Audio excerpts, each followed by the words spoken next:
Fascinating, truly fascinating. Well, hello.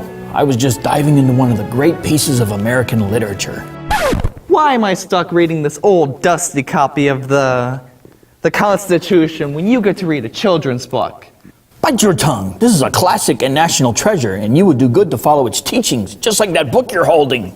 If it's so great, you read it.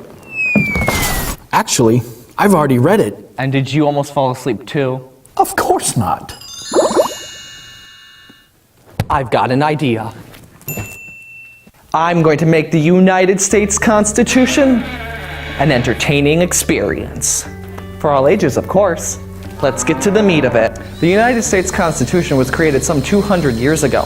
September 17, 1787 to be exact. What's so important about the United States Constitution? Nothing. Did you really just say nothing? Are you even listening? It basically lays out the guidelines of how our government runs and how it applies to the states and the people. So you have three branches. The legislative, that sounds legit. Lawmaking branch, aka Congress.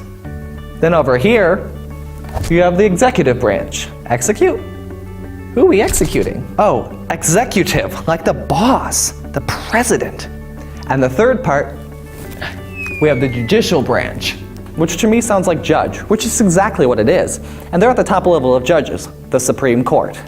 Where were we? So the Constitution tells the government what it's allowed to do and what it's not allowed to do. Everything else is up to the states and the people to manage. Is there anything else I'm missing? Oh yeah, the US Constitution isn't this big. It's only this big. There are 7 main parts of the US Constitution, otherwise known as articles, as well as 27 additions known as amendments, which have been added since its creation. You've heard of the Bill of Rights, right? That's actually the first 10 of those additions. See, wasn't that more interesting than reading a big, old, boring book? I'm Nathan for the Freedom Project. Welcome home.